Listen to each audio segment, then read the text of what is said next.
poder saber si los motores si están bien calibrados, si los drivers están bien calibrados, eh, si los, si los pasos en los motores no se pierden por varias razones. Los drivers pueden perder pasos por diferentes motivos.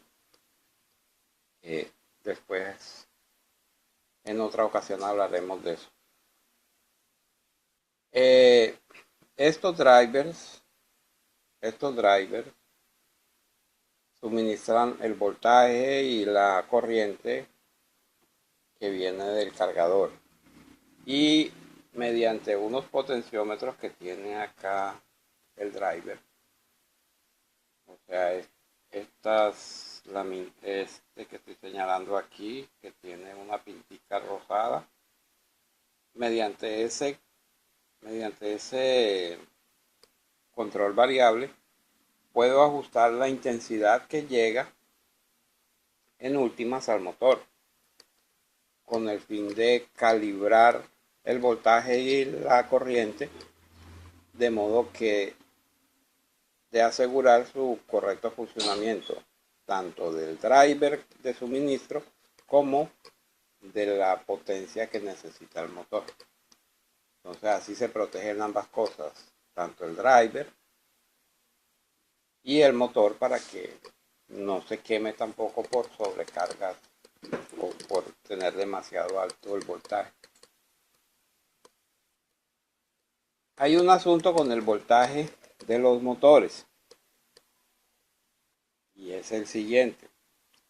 Estos motores son motores reciclados y, y para este caso, por ejemplo, dice que son 3.6 voltios por 2 amperios. Entonces, si es de 2.6 voltios, ¿por qué estamos utilizando una fuente de 18 y 24 voltios? Esta es una discusión que pues hay bastante información al respecto. Y el asunto es el siguiente. Realmente el voltaje por fase no es realmente significativo. Lo realmente significativo es la combinación entre voltaje y potencia que suministra el driver, y a la larga eso es lo que importa, sin interesar si el voltaje suministrado sean 5 voltios, 12 voltios, 24 voltios, 36 voltios. Eso no interesa. Eh, lo realmente importante es la combinación entre voltaje y potencia que en última se le suministra al motor. Y esa combinación es la que hace trabajar al motor y tenerlo en funcionamiento en un rango de exigencia que es aceptable para este. De modo que no sea demasiado que lo queme o que sea muy poco, de modo que pierda pasos. Que esa es una de las principales causas de la pérdida de pasos en los motores, que no se les suministra el voltaje adecuado.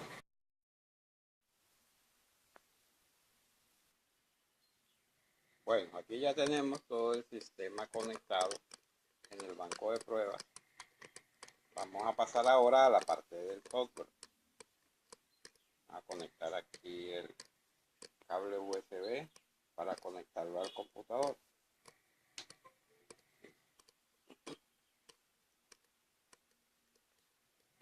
El software que utilizamos, en primer lugar, el del Arduino, es un firmware llamado GRBL.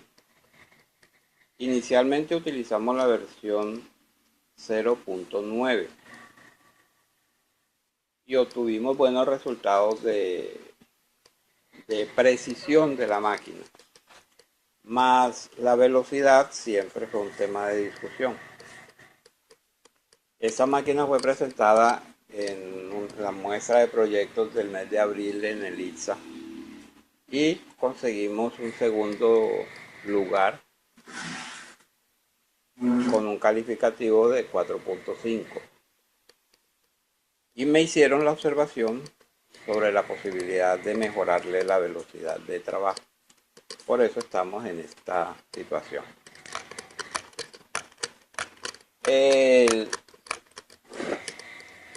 Además del firmware GRBL, se necesita otro software que es el que lee el archivo ya listo, codificado, para enviarlo al firmware para que éste haga su trabajo. En este caso, aquí utilizamos el Universal Decode Sender,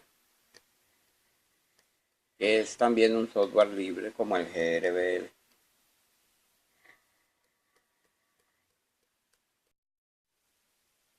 En este proyecto se ha utilizado siempre software libre para las diferentes etapas del proceso de trabajo de la máquina.